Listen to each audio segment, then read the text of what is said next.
Very good morning and sweet welcome to YouTube channel WRTSB। आज के इस video session में हम ट्रिग्नोमेट्री के कुछ एग्जांपल्स को सॉल्व करेंगे। तो सबसे पहले हम एग्जांपल 1 को देखते हैं। एग्जांपल 1 में हमसे पूछा क्या जा रहा है, if A is an acute angle and tan A is equal to 12.5, find all other trigonometric ratios of the angle A using trigonometric identities। तो अगर इस क्वेश्चन में अगर आपको ये नहीं समझ आ रहा है कि ट्रिग्नोमेट्रिक रेशियोज क्या है, ट्रिग्नोमेट्रिक आइडेंटिटीज क्या है, तो इसके पहले वाले वीडियो में मैंने सब डिस्कस कर दिया है। तो मैं यहाँ पे बताऊंगा, अगर आपको नहीं समझ आता है तो आप फिर से पीछे की वीडियो में जाकर देख सकते हो। ठीक है, तो यहाँ पे ट्रिग्नोमेट्रिक आइडेंटिटीज होते क्या है। आपने सबसे पहला ट्रिग्नोमेट्रिक आइडेंटिटी देखा है sine square theta plus cos square theta is equal to 1। ये सबसे पहला ट्रिग्नोमेट्रिक आइडेंटिटीज है। उसके बाद दूसरा ये है कि 1 plus tan square theta which is equal to sec square theta. तीसरा ये है 1 plus cot square theta which is equal to cosec square theta. ये तीनों हमारे पास ट्रिग्नोमेट्रिक आइडेंटिटीज है। इस क्वेश्चन को सोल्व करने का दो तरीका है। तो यहाँ पे ये बताया जा रहा है कि हमें ट्रिग्नोमेट्रिक आइडेंटिटीज का यूज करके हमें ये सोल्व करना है। तो सबसे पहले हम यहाँ पे गिवन लिख लेते हैं, यहाँ पे सोल्यूशन और यहाँ पे गिवन लिखते हैं। सबसे पहले यहाँ पे लिखा है A is an acute angle. Acute angle, तो एक्यूट एंगल का मतलब क्या होता है, अगर एंगल की वैल्यू 90 डिग्री छोटी है तो उस एंगल को हम लोग क्या कहते हो, एक्यूट एंगल कहते हो। और यहाँ पे टेन ए की वैल्यू कितनी है, टेन ए की वैल्यू कितनी है 12/5। ठीक है, अब यहाँ पे देखिए कौन से आइडेंटिटीज में आपको टेन लिखने को मिल रहा है। तो आपको ये इसमें लिखने को मिल रहा है, तो इसको हम लोग यूज करेंगे नाउ। अब यहाँ पे लिख सकते हो sec square A is equals to 1 plus tan square A, आप लिख सकते हो ना। तो यहाँ पे टेन की वैल्यू क्या है 12.5, तो उसी को यहाँ पे पुट करेंगे। तो यहाँ पे क्या हो जाएगा 1 प्लस 12/5। 12/5 तो टेन की वैल्यू, यहाँ पे क्या है टेन स्क्वायर है, तो यहाँ पे आपको क्या करना पड़ेगा, स्क्वायर करना पड़ेगा। तो यहाँ पे आपको मिलेगा 1 प्लस 12 का स्क्वायर कितना होता है 144/5 का स्क्वायर कितना होता है 25। ठीक है, अब इसको हम सोल्व करेंगे। यहाँ पे 1 है, तो मैंने आपको बताया कि फ्रैक्शन को कभी भी सोल्व करना है, अगर आपके पास बस दो फ्रैक्शन हो तो उसको एक सिंपल मेथड से आप सोल्व कर सकते हो। सबसे पहले क्या करते हैं, जो भी डिनोमिनेटर है उसको आप मल्टीप्लाई कर लेते हो।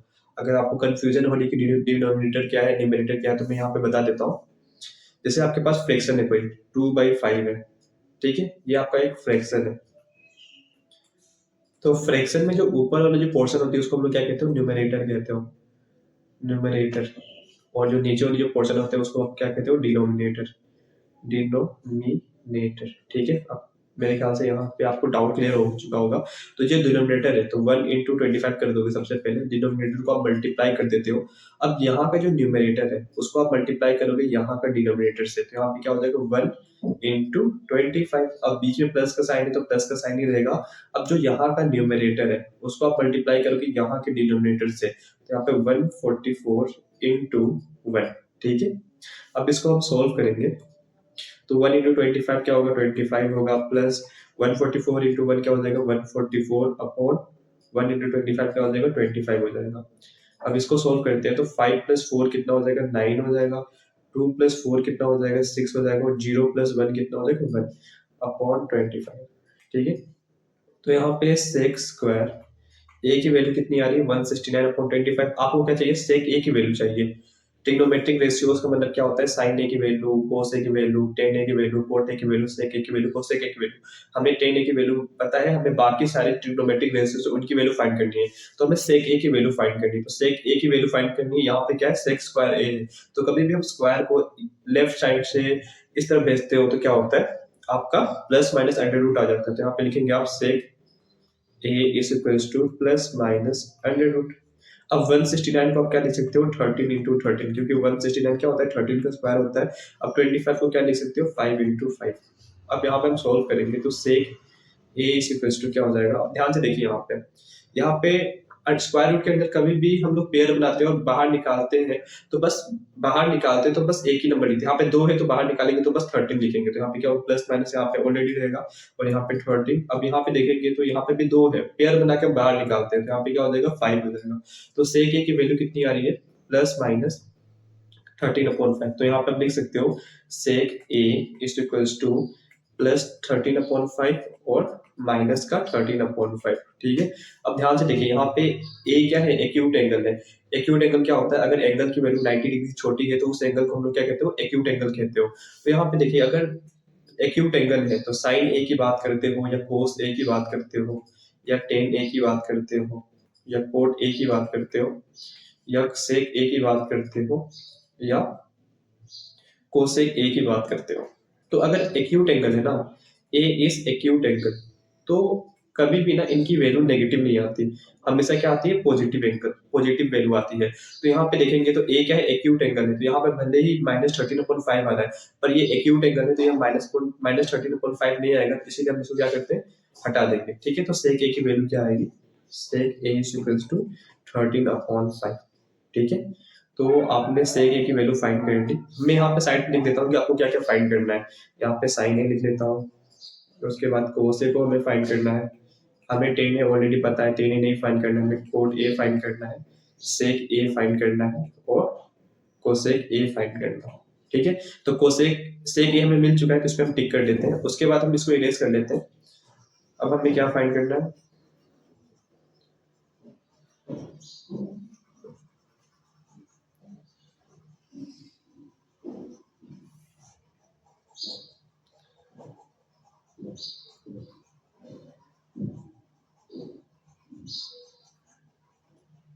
अब ध्यान से देखिए, आपने पढ़ा होगा कि कोस ए क्या होता है, cos A is equal to 1/sec है, या आप sec a is equal to 1/cos A करते हो, तो यहाँ फॉर्मूला क्या है, cos a is equal to 1/sec है। तो अगर आपको cos फाइंड करना है, तो अगर आपके पास sec है तो आप cos फाइंड कर सकते हो, यहाँ पे 1 लिख दीजिए, sec a की वैल्यू क्या है, 13/5।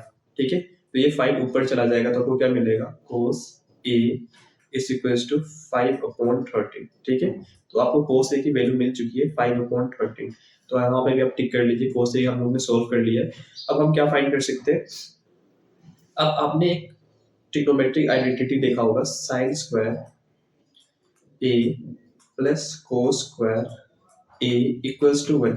आपको कोस की वैल्यू पता है, यहाँ पे कोस की वैल्यू पुट कर लीजिए, तो यहाँ पे क्या हो जाएगा, साइन स्क्वायर ए प्लस कोस की वैल्यू कितनी है, 5/13, और यहाँ पे स्क्वायर है तो यहाँ पे स्क्वायर कर लेंगे, विच इज इक्वल्स टू 1। तो इसको जब सोल्व करेंगे आप, यहाँ पे साइन स्क्वायर ए प्लस 5 का स्क्वायर कितना होता है, 25, और यहाँ पे 13 का square 169, which is equals to 1। ठीक है, यहाँ पे इम्प्लाइज टेक रहेगा,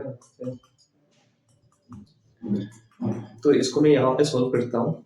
तो यहाँ पे अगर आप देखेंगे तो आपके पास यहाँ पे साइन स्क्वायर है, इसको यहाँ पे रहने दीजिए।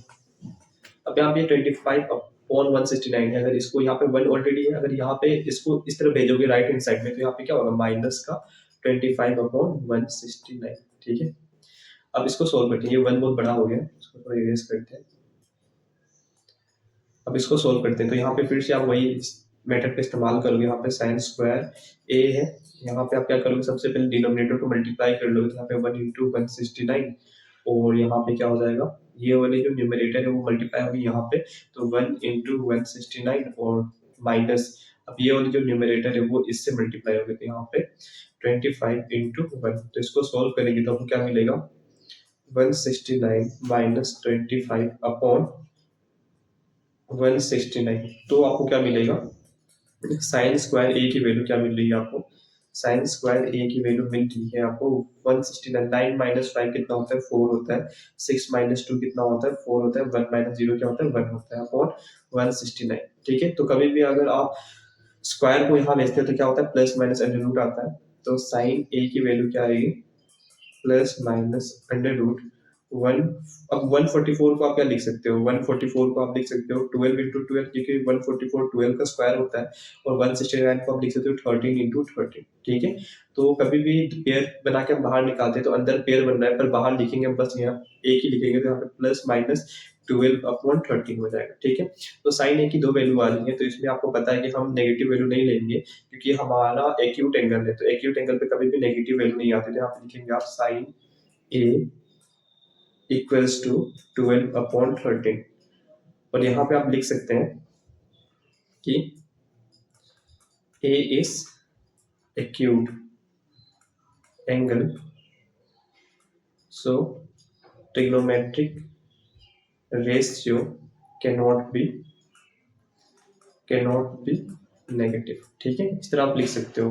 अब आपने साइन ए की वैल्यू फाइंड कर ली है, आपको क्या फाइंड करना है, कोट ए और कोसेक ए को। तो हम इसको नेक्स्ट पेज पे करते हैं। साइन ए की वैल्यू कितनी है, 12/13। यहाँ पे है साइन ए की वैल्यू कितनी है, 12/13। ठीक है, तो आपको पता है कि cosec A is equal to क्या होता है, 1/sin ए होता है। तो अगर आपके पास साइन ए की वैल्यू पता है तो आप कोसेक ए की वैल्यू को फाइंड कर सकते हो। यहाँ पे 1 है, साइन ए की वैल्यू कितनी है, 12/13 है। ठीक है, तो ये 13 ऊपर चला जाएगा, यहाँ पे कोसेक ए,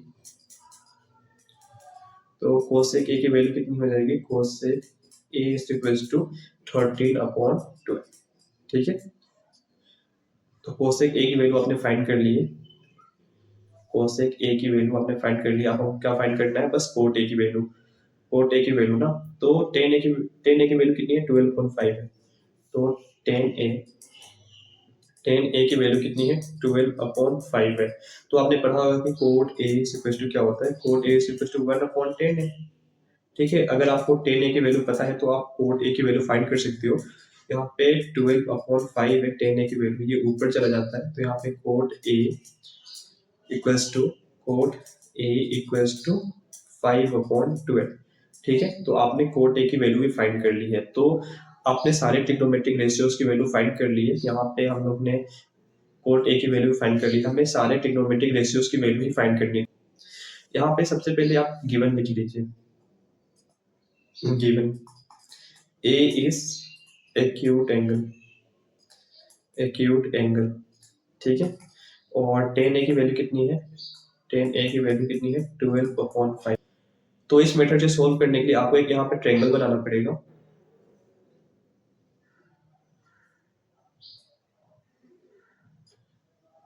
इसका नाम ले लेते हैं हम ए बी सी। ठीक है, यहाँ पे हम एंगल ए की स्टडी कर रहे थे, यहाँ पे एंगल ए बना देते हैं। कभी भी राइट एंगल के सामने जो साइड होता है उसको हम लोग क्या कहते हो, हाइपोटेनस। और यहाँ पे जो एंगल की स्टडी कर रहे हो उसके सामने की जो साइड होती है उसको हम लोग क्या कहते हैं, परपेंडिकुलर। परपेंडिकुलर को हम लोग पी से डिनोट कर लेते हैं, हाइपोटेनस को हम एच से डिनोट कर लेते हैं। और जिस साइड पे आपके जो एंगल की स्टडी कर रहे हो 90 डिग्री है, उसको हम लोग क्या कहते हैं, बेस कहते हो। तो बेस को हम लोग क्या करते हैं, बी से डिनोट कर लेते हैं। ठीक है, तो यहाँ पे सबसे पहले हम लोग लिखेंगे टेन ए। कभी भी आपने टेन ए को फाइंड करना था तो आप क्या इस्तेमाल करते थे, परपेंडिकुलर अपॉन बेस। तो यहाँ पे लिखेंगे परपेंडिकुलर अपॉन बेस। ठीक है, अब टेन ए की वैल्यू कितनी है, 12/5। तो आप p की जगह पे लिख सकते हो 12 लिख सकते हो, तो यहाँ पे आप लिखोगे 12 और b की जगह पे आप क्या लिखोगे, 5 लिखोगे। तो यहाँ पे आप 5 लिखो। ठीक है, ट्रायंगल्स में आपके पास दो साइड की वैल्यू आपको पता है, आपको एक साइड की वैल्यू पता करनी है। और ये ट्रायंगल कौन सा है, राइट एंगल ट्रायंगल है। तो आप पाइथागोरस थ्योरम लगाओगे, यहाँ पे लिखेंगे हम यूजिंग पाइथागोरस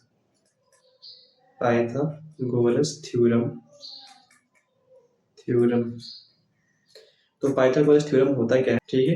तो यहाँ पे AC की वैल्यू तो आपको पता नहीं है, और BC की वैल्यू कितनी है, 12 का स्क्वायर प्लस AB की वैल्यू कितनी है, 5 का स्क्वायर। तो इसको सोल्व करते हैं। तो यहाँ पे AC का स्क्वायर इज इक्वल्स टू 12 का स्क्वायर कितना होता है, 144 प्लस 5 का स्क्वायर कितना होता है, 25।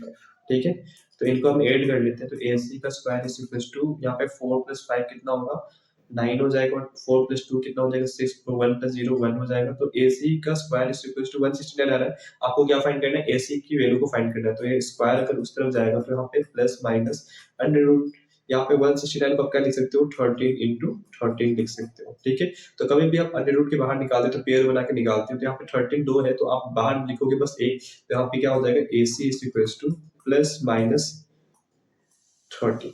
ठीक है, अब ध्यान से देखिए, AC आपका क्या है, एक लेंथ है। तो लेंथ कभी भी नेगेटिव नहीं हो सकता। तो AC की वैल्यू कितनी आएगी, AC की वैल्यू 13 आएगी। तो यहाँ पे आप लिख सकते हो ऐसे करके, लेंथ कैन नॉट बी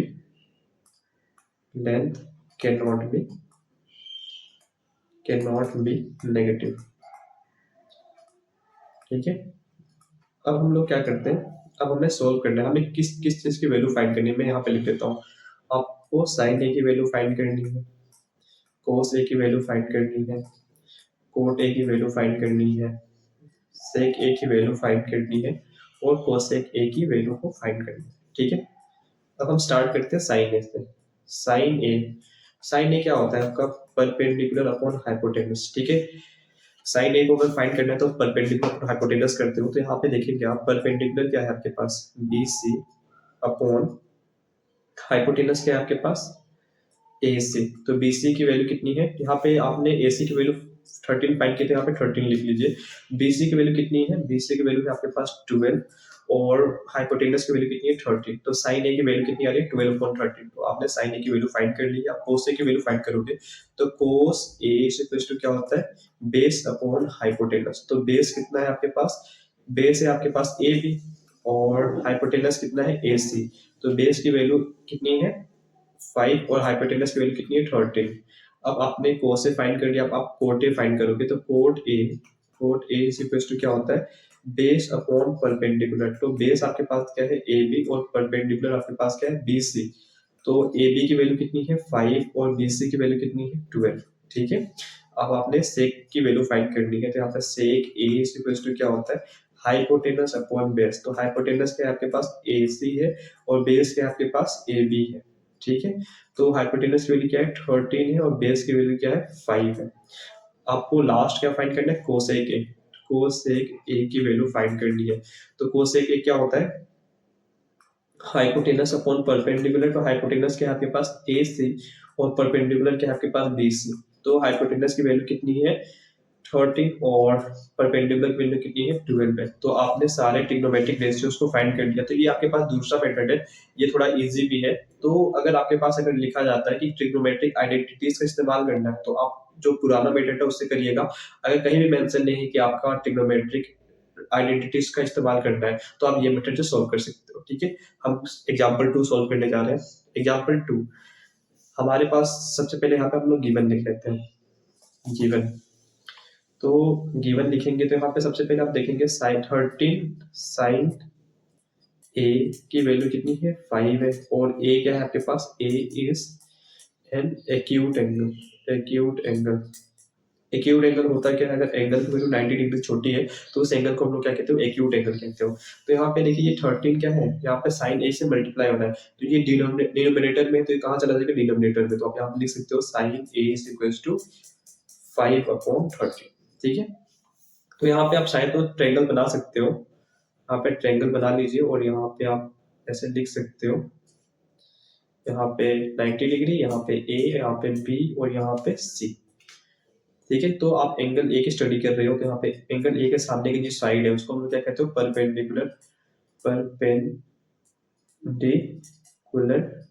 इसको हम पी से डिनोट कर लेते हैं और जो 90 डिग्री के सामने जो साइड होती है उसको हम लोग क्या कहते हो, हाइपोटेनस। और इसको हम लोग एच से डिनोट कर लेते हैं, ठीक है। जिस एंगल पे आपका जो एंगल स्टडी कर रहे हो और 90 डिग्री उसको हम लोग क्या कहते हैं, बेस कहते हो। तो बेस को हम लोग बी से डिनोट कर लेते हैं, ठीक है। अब आपने पढ़ा होगा कि साइन ए किसके इक्वल होता है, साइन ए इक्वल होता है परपेंडिकुलर अपॉन हाइपोटेनस, ठीक है। तो परपेंडिकुलर इस ट्रायंगल में क्या है, बी सी है और हाइपोटेनस क्या है आपके पास ए सी है, ठीक है। तो वैल्यू कितनी है 5/13। तो आप परपेंडिकुलर की जगह पे क्या लिख सकते हो 5 लिख सकते हो और यहाँ पे हाइपोटेनस की जगह पे आप क्या लिख सकते हो 13 लिख सकते हो, ठीक है। तो आपको इस साइड की वैल्यू पता नहीं है तो पाइथागोरस थ्योरम की मदद से आप सॉल्व कर सकते हो। तो यहाँ पे लिखेंगे आप यूजिंग पाइथागोरस पाइथागोरस थ्योरम, ठीक है। तो सबसे लंबी साइड जो है उसका स्क्वायर इज इक्वल टू जो छोटी साइड है उनका स्क्वायर का सम। तो मतलब यहाँ पे क्या हो जाएगा, बेस बी सी का स्क्वायर प्लस ए बी का स्क्वायर, ठीक है। अब ए सी की वैल्यू कितनी है 13 है, तो 13 का square B C equal to B C की वैल्यू कितनी है 5 का स्क्वायर। ए बी की वैल्यू आपको पता नहीं है तो आप ए बी का स्क्वायर ऐसे लिख दीजिए। यहाँ पे 13 का स्क्वायर कितना होता है, 13 का स्क्वायर होता है 169 और यहाँ पे 5 का स्क्वायर कितना होता है 25 और यहाँ पे प्लस ए बी का स्क्वायर, ठीक है। तो इसको अगर इस तरफ लेके आते हो तो क्या हो जाएगा, यहाँ प्लस का है तो यहाँ पे आएगा तो माइनस का हो जाएगा। तो यहाँ पे 169 minus 25 which is equal to A B का स्क्वायर, ठीक है।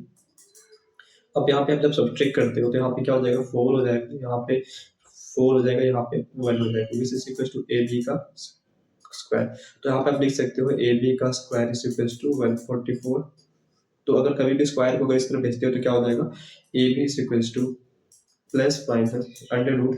अब 144 को आप लिख सकते हो 12 × 12, ठीक है।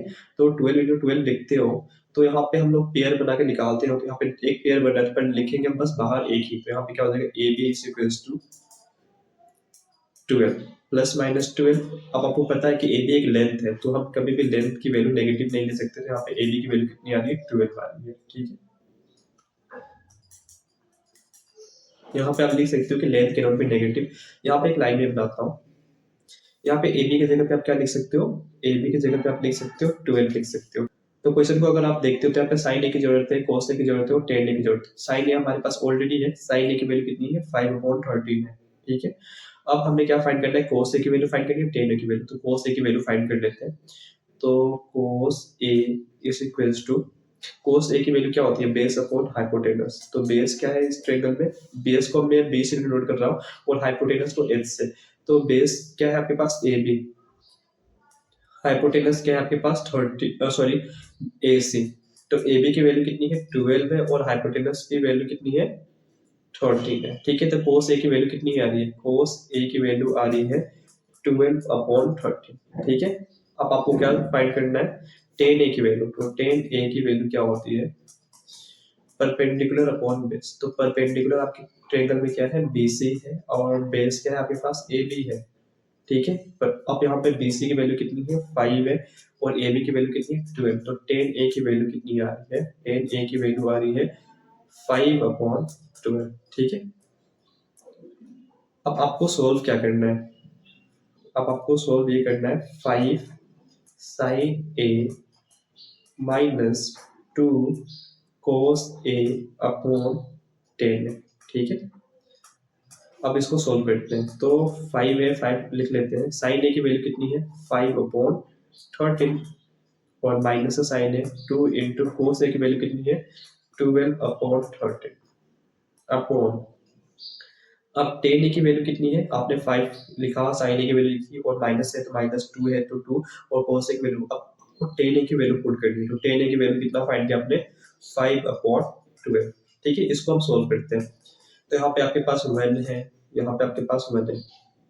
तो आप न्यूमरेटर टू न्यूमरेटर करेंगे तो क्या मिलेगा, यहाँ पे 25/13 और यहाँ पे करेंगे आप तो यहाँ पे 2 × 12 कितना हो जाएगा, 24/1 × 13 कितना हो जाएगा, 13 और यहाँ पे 5/12 है, ठीक है। बहुत सिंपल कैलकुलेशन है।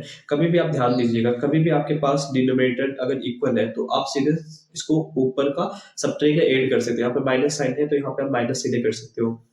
तो यहाँ पे अगर मैं यहाँ पे एक लाइन बनाता हूँ, यहाँ पे क्या है आपके पास 25 है/13 है, आपके पास डिनोमिनेटर क्या है, सेम है। तो अगर कभी भी आपके पास अगर डिनोमिनेटर सेम होती है तो आप सीधे फ्रैक्शन के डिनोमिनेटर को एक लिख के और ऊपर में जो भी साइन है उसको आप सोल्व कर सकते हो। यहाँ पे आप देख सकते हो, यहाँ पे 13 है ना, तो यहाँ पे आप 13 लिख लीजिए, दोनों का डिनोमिनेटर सेम है तो आप 13 यहाँ पे लिख लीजिए। और यहाँ पे क्या है आपके पास 25 - 24 अपॉन यहाँ पे क्या है 5/12 है। देखिए मैंने ऐसा क्यों किया, क्योंकि आपके पास क्या थी, डिनोमिनेटर दोनों जगह सेम थी। तो एक लाइन में नहीं, डिनोमिनेटर लिख लीजिए और ऊपर जो भी लिखा है उसको आप सोल्व कर सकते हैं। 25 था, 25 लिखा, बीच में माइनस साइन है, माइनस साइन लिखा और 24 है, 24 मैंने लिख दिया। अब इसको आप जब सोल्व करोगे तो यहाँ पे आपको क्या मिलेगा, 25 - 24 क्या होता है, 25 - 24 1 होता है, तो 1 लिख दिया, अपॉन 13 है, अपॉन यहाँ पे क्या है 5/12, ठीक है। तो ये वाली पोर्शन जाके इससे मल्टीप्लाई हो जाएगी और ये वाली पोर्शन जाके इससे मल्टीप्लाई हो जाएगी। तो आपको क्या मिलेगा, 1 × 12 अपॉन 13 × 5। तो जब आप सोल्व करेंगे तो क्या मिलेगा आपको, यहाँ पे 12/13, 5 से कितना होता है, 13 5 जा 65, ठीक है। तो इसकी वैल्यू कितनी आ रही है, 12/65, ठीक है। अब हम लोग क्या करते हैं, नेक्स्ट क्वेश्चन को सोल्व करते हैं। आपके पास टेन थीटा की वैल्यू कितनी है, 1/√5। तो सबसे पहले यहाँ पे हम लोग गिवन लिख लेते हैं, गिवन यहाँ पे आप लिखेंगे tan theta is equals to 1/√5। तो सबसे पहले इस तरह के क्वेश्चन को सॉल्व करने के लिए आप क्या करते हो, हाँ यहाँ पे अपन देख लेते हैं, cos square theta minus sec square theta है, ठीक है। यहाँ पे हमें एक ट्रायंगल बनाना है। यहाँ पे हम ए लिख लेते हैं, यहाँ पे बी लिख लेते हैं, यहाँ पे सी लिख लेते हैं, ठीक है। यहाँ पे मान लीजिए यहाँ पे एंगल थीटा है, यहाँ पे 90 डिग्री है। 90 डिग्री के सामने वाली साइड को हम लोग क्या कहते हो, हाइपोटेनस कहते हो, हाइपोटेनस कहते हो। और यहाँ पे जो एंगल के सामने की जो साइड है उसको आप क्या कहते हो, परपेंडिकुलर, परपेंडिकुलर, ठीक है। तो परपेंडिकुलर को हम पी से डिनोट कर लेते हैं और हाइपोटेनस को एच से। जिस एंगल की आप स्टडी कर रहे हो और उस ऐसी साइड जिस पे आप जिस एंगल की स्टडी कर रहे हो वो 90 डिग्री है, उसको हम लोग क्या कहते हो, बेस कहते हो। तो बेस है तो इसको मैं बी से डिनोट कर लेता हूँ, ठीक है। तो यहाँ पे अगर आप देखेंगे तो टेन थीटा की वैल्यू गिवन है, तो यहाँ पे आप लिख सकते हो tan theta is equal to perpendicular upon base, ठीक है। आपने पढ़ा होगा कि टेन थीटा क्या है, परपेंडिकुलर अपॉन बेस होती है, ठीक है। तो परपेंडिकुलर इस ट्रायंगल में क्या है, बी सी, और बेस क्या है आपके पास, ए बी। अब वैल्यू कितनी है, 1/√5, ठीक है। तो आप परपेंडिकुलर की जगह पे आप लिख सकते हो 1, और बेस की जगह पे क्या लिख सकते हो, बेस की जगह पे √5 लिख सकते हो, ठीक है।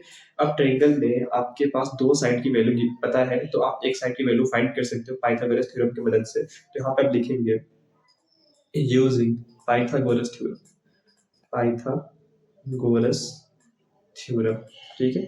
पाइथागोरस थ्योरम में क्या होता है, जो लॉन्गेस्ट साइड होते हैं, जैसे कि ए सी जो है आपका लॉन्गेस्ट साइड है, ये इक्वल होता है दोनों साइड। पहले सबसे पहले आप दोनों साइड का स्क्वायर करोगे, उनको ऐड करोगे, तो यहाँ पे क्या हो जाएगा, बी सी का स्क्वायर प्लस ए बी का स्क्वायर, ठीक है। तो ए सी की वैल्यू तो आपको पता नहीं है। अब बी सी की वैल्यू क्या है, बी सी की वैल्यू 1 का स्क्वायर प्लस ए बी की वैल्यू क्या है, √5 का स्क्वायर, ठीक है। तो कभी भी आपने देखा होगा कि √5 इंटू √5 इक्वल टू 5 होता है, √3 इंटू √3 क्या होता है, √3 इंटू √3 होता है। तो कभी भी √5 इंटू √5 कितना होता है, 5 होता है। तो यहाँ पे मैं लिख लेता हूँ ए सी का स्क्वायर इक्वल टू 1 प्लस यहाँ पे √5 का स्क्वायर कितना हो जाएगा, 5। तो इसको सोल्व करेंगे आप, तो ए सी का स्क्वायर इक्वल टू 6। तो आपको ए सी की वैल्यू चाहिए, ना ही ए सी स्क्वायर की वैल्यू चाहिए। तो आप स्क्वायर को अगर इस तरह भेजोगे तो क्या होगा, A C is equal to plus minus √6। तो √6 है, तो यहाँ पे 2 इंटू 3 है, तो यहाँ पे ना इसका पेयर बन रहा है ना इसका पेयर बन रहा है, तो हम इसको बाहर नहीं निकाल सकते। तो इसको मैं इरेज कर लेता हूँ। और यहाँ पे देखिए आपके पास प्लस माइनस √6 आ रहा है ना, तो यहाँ पे आप नेगेटिव वैल्यू को नहीं लोगे, क्योंकि आपको पता है कि हम एसी की बात कर रहे हैं और एसी क्या है, लेंथ है, साइड की लेंथ है। तो कभी भी लेंथ क्या होती है, नेगेटिव नहीं हो सकती यहाँ पे। तो क्या हो जाएगा, √6। तो यहाँ पे आप लिख सकते हो कि हम लेंथ को कभी नेगेटिव नहीं लेते हैं, इसलिए हम नेगेटिव वैल्यू को क्या कर रहे हैं, इग्नोर कर रहे हैं, ठीक है। तो यहाँ पे एसी की वैल्यू कितनी आ रही है, √6। क्लियर है इतना। अब आपको क्या करना है, आपको सोल्व करना है cosec square theta minus sec square theta upon cosec square theta plus sec square theta. तो यहाँ पे इस क्वेश्चन में आपको कौन से ट्रिग्नोमेट्रिक रेशियोज की जरूरत पड़ी है, कोसेक और एक आपको सेक की। तो आप क्या करते हैं, हम कोसेक और सेक की वैल्यू फाइंड कर लेते हैं। तो यहाँ पे आपको पता है कि कोसेक थीटा, इसको यहाँ से एक लाइन बना लेता हूँ। Cosec theta is equal to क्या होता है, हाइपोटेनस अपॉन परपेंडिकुलर होता है। आपने पढ़ा होगा कि साइन क्या होता है, परपेंडिकुलर अपॉन हाइपोटेनस होता है। तो कोसेक क्या होता है, साइन का उल्टा होता है। तो अगर परपेंडिकुलर अपॉन हाइपोटेनस साइन की वैल्यू है, तो कोसेक की वैल्यू क्या हो जाएगी, हाइपोटेनस अपॉन परपेंडिकुलर हो जाएगी। तो हाइपोटेनस क्या है आपके ट्रायंगल में, एसी है, और परपेंडिकुलर क्या है आपके पास, बीसी है, ठीक है।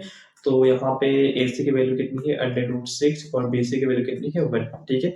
तो कोसेक थीटा की वैल्यू कितनी आ रही है, अंडर, यहाँ पे मैं लिख देता हूँ cosec theta is equal to √6 लिख सकते हो, क्योंकि √6 अपॉन 1 क्या होता है, √6 ही होगा। तो इसके बाद आपने कोसेक को फाइंड कर लिया, आप क्या करोगे, सेक को फाइंड करोगे।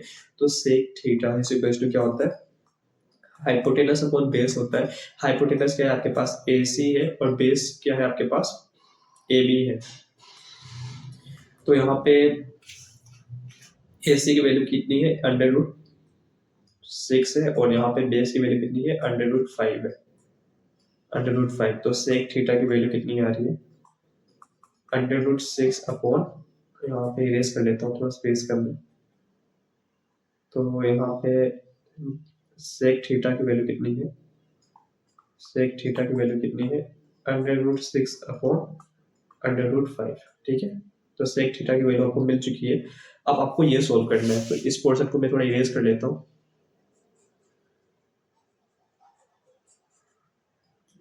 यहाँ पे मैं एक लाइन बना लेता हूँ। यहाँ पे क्या है आपके पास, cosec square theta minus sec square theta upon cosec square theta plus sec square theta. ठीक है, अब वैल्यूज पुट करते हैं। कोसेक की वैल्यू क्या है, √6, तो √6 का स्क्वायर माइनस सेक की वैल्यू कितनी है, √6 अपॉन √5 का स्क्वायर। ठीक है, आप अपॉन करेंगे, कोसेक की वैल्यू कितनी है, √6 का स्क्वायर प्लस √6 अपॉन √5 का स्क्वायर। ठीक है, आप सॉल्व करते हैं तो यहाँ पे देखेंगे तो √6 का स्क्वायर, तो मैंने आपको बताया है कभी भी आप √2 का स्क्वायर करो तो इसकी वैल्यू 2 हो जाएगी, और √3 का स्क्वायर करो तो इसका मतलब ये है कि √3 इंटू √3 इसकी वैल्यू क्या होगी, 3 हो जाएगी। ठीक है, तो यहाँ पे √6 का स्क्वायर है तो क्या होगा, √6 इंटू √6 क्या मिलेगा आपको, √6 का स्क्वायर है तो इसका मतलब है √6 इंटू √6, तो इसकी वैल्यू कितनी आ जाएगी, 6 आ जाएगी। ठीक है, तो यहाँ पे कितना हो जाएगा, 6 आ जाएगा। और यहाँ पे क्या है, √6 का स्क्वायर, तो यहाँ पे 6 अपॉन √5 का स्क्वायर क्या हो जाएगा, √5 इंटू √5, तो कभी भी क्या होता है, 5 हो जाता है। ठीक है, आपको अगर मैं बता दूं यहाँ पे, तो ध्यान से देखिएगा एकदम, तो यहाँ पे √5 ये किसके इक्वल होता है, 5⁻1/2 होता है। ठीक है, तो √2 का स्क्वायर है या √5 का स्क्वायर है, √5 का स्क्वायर है। ठीक है, तो इसको आप √5 को क्या लिख सकते हैं, 5⁻1/2। ठीक है, ऊपर क्या स्क्वायर है, तो आपने लॉ ऑफ एक्सपोनेंट पढ़ा होगा, कभी भी पावर क्या होती है, मल्टीप्लाई हो जाती है। अगर इस केस में रहता है तो यहाँ पे क्या हो जाएगा, 5/1/2 इंटू 2, तो यहाँ पे ये कट जाएगा तो आपको क्या मिला, बस 5⁻1 विच इज इक्वल टू 5। तो इसीलिए क्या होता है, √5 इंटू 5 क्या होता है, √5 इंटू √5 क्या होता है, 5 होता है, √2 इंटू √2 क्या होता है, 2 होता है। तो इसीलिए ये सब होता है। तो यहाँ पे लॉ ऑफ एक्सपोनेंट एक्चुअल में लग रहा होता है, पर इतना जानने की आपको जरूरत नहीं है। बस आप देखिएगा कि अगर √2 इंटू √2 है तो उसकी वैल्यू 2 हो जाएगी, √3 इंटू √3 होगी तो उसकी वैल्यू क्या हो जाएगी, 3 हो जाएगी। तो यहाँ पे अगर देखेंगे तो √6 की वैल्यू कितनी हो जाएगी, 6 हो जाएगी, और यहाँ पे 6 प्लस अपॉन 5 हो जाएगा। तो इसको सोल्व करते हैं, तो यहाँ पे फिर से आप वही मेथड का इस्तेमाल करोगे।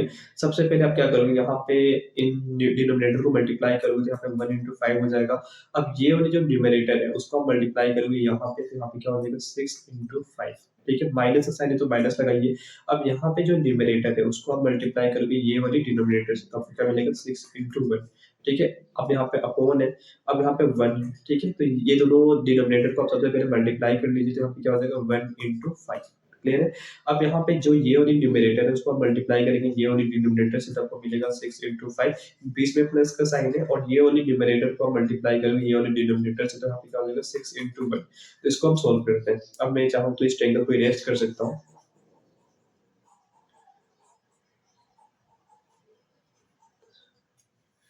यहाँ पे एक लाइन बना लेते हैं। अब यहाँ पे आप सोल्व करते हो तो यहाँ पे इम्प्लाइज नहीं रहेगा, इक्वल रहेगा। यहाँ पे 6 इंटू 5 कितना होता है, 6 5 30, माइनस का साइन है। 6 इंटू 1 कितना हो जाएगा, 6 अपॉन यहाँ पे क्या है, 1 इंटू 5 क्या हो जाएगा, 5। ठीक है, अब 6 5 30 प्लस 6 इंटू 1 क्या हो जाएगा, 6 अपॉन यहाँ पे 5 इंटू 1 क्या हो जाएगा, 5।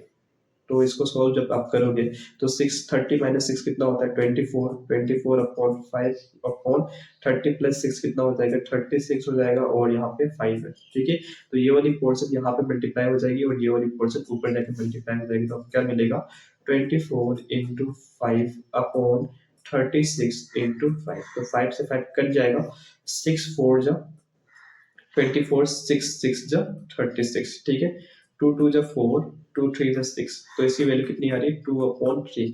तो इसकी वैल्यू आप यहाँ पे लिख सकते हो 2/3। तो मेरे ख्याल से ये कैलकुलेशन आपको समझ आया होगा। हम लोग क्या करते हैं, नेक्स्ट कैलकुलेशन को देखते हैं। यहाँ पे एग्जाम्पल 4 है, तो यहाँ पे आपको क्या फाइंड करना है, ध्यान से देखिए। यहाँ पे सबसे पहले हम 1 को सोल्व करते हैं। यहाँ पे आपके पास sine square 63 degree plus sine square 27 degree upon यहाँ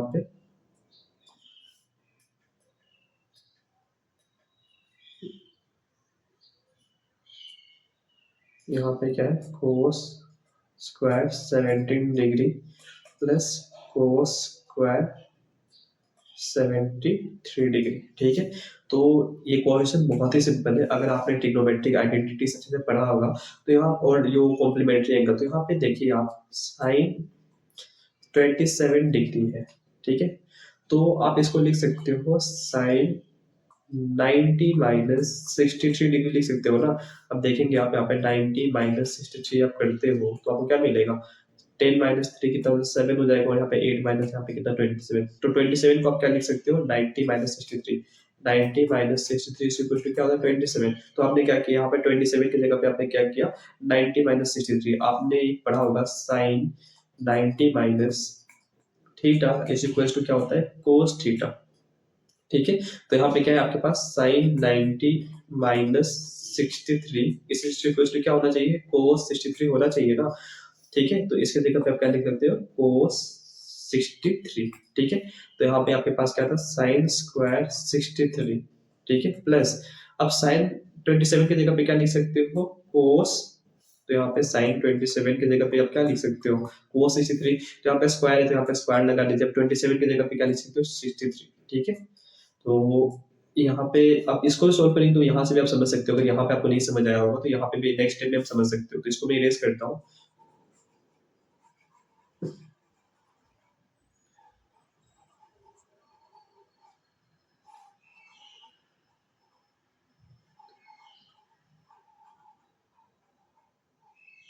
अब यहाँ पे आपके पास कोस स्क्वायर 17 डिग्री है, तो यहाँ पे कोस स्क्वायर 17 डिग्री प्लस है।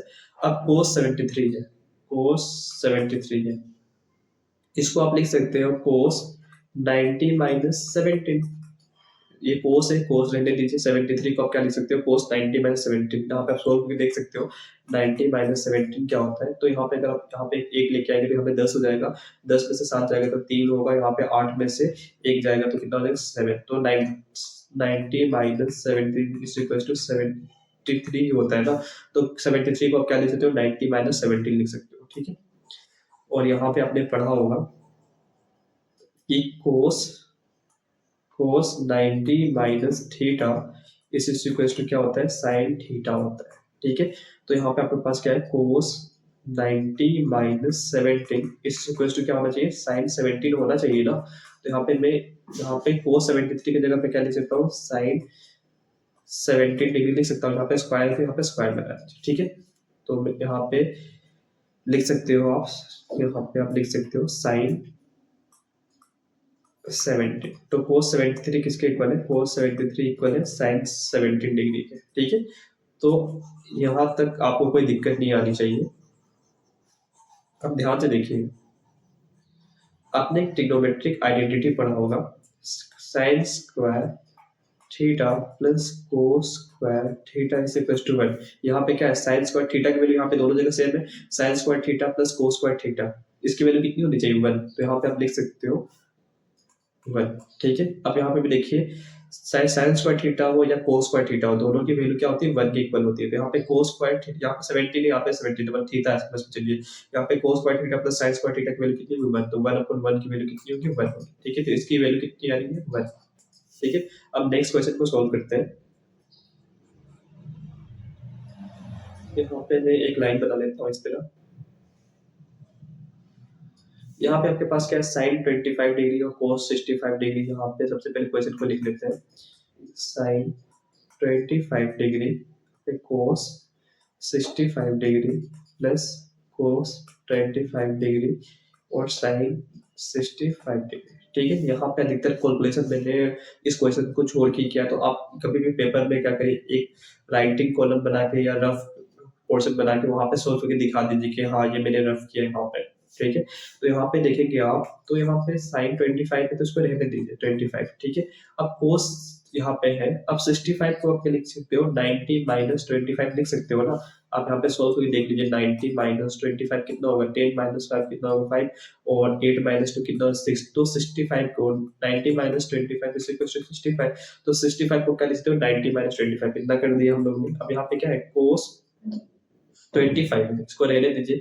दो है ना तो किसी एक को चेंज करिए। ठीक है, तो यहाँ पे क्या है आपके पास 65 है तो इसको आप लिख सकते हो साइन 90 माइनस 25। क्लियर है, अब इसको आप सोल्व करते हो तो यहाँ पे आपने देखा है, इसको मैं इरेज कर लेता हूँ। तो कोस 90 माइनस थीटा किसके इक्वल होता है साइन थीटा के इक्वल होता है। क्लियर है, अब यहाँ पे क्या है आपके पास cos 90 माइनस 25 है, तो ये किसके इक्वल होना चाहिए, sin 25 के इक्वल होना चाहिए ना। तो यहाँ पे आप लिख सकते हो sin 25। अब इसके जगह पे आप क्या लिख सकते हो, sin 25, तो यहाँ पे sin 25, ठीक है, प्लस यहाँ पे cos 25 है, cos 25 लिख लीजिए। अब यहाँ पे देखिए sin 90 माइनस थीटा, इस इक्वेशन क्या होता है, cos थीटा होता है। तो यहाँ पे आपके पास क्या है, sin 90 माइनस 25 है, तो इसके जगह पे आप क्या लिख सकते हो, cos 25 लिख सकते हो ना। तो यहाँ पे इतने पोर्शन की जगह पे आप क्या लिख सकते हो, cos 25, ठीक है, यहाँ पे मल्टीप्लाई का साइन। तो यही कैलकुलेशन था, इतना अगर आपको समझ आता है तो ये क्वेश्चन आपके लिए कुछ भी नहीं होगा। इस तरह क्वेश्चन एक्चुअल में एक नंबर्स में आते हैं। तो यहाँ पे साइन है, साइन 25, तो यहाँ पे साइन 25 इंटू साइन 25 क्या हो जाएगा, साइन स्क्वायर 25। अब यहाँ पे क्या है आपके पास प्लस है, तो प्लस लिख दिया। यहाँ पे cos 25 इंटू cos 25 क्या हो जाएगा, cos स्क्वायर 25। तो यहाँ पे देखिए, तो यहाँ पे अगर आप देखेंगे तो यहाँ पे sign square theta plus cos square theta का फॉर्मेशन जैसे हो रहा है, तो आप इसकी जगह पे क्या लिख सकते हो, 1 लिख सकते हो, ठीक है। तो मेरे ख्याल से जितने भी एग्जाम्पल्स मैंने कराए हैं वो आपको समझ आया होगा। अगर आपको ये वीडियो अच्छा लगता है तो प्लीज लाइक करें, और थैंक्स फॉर वॉचिंग।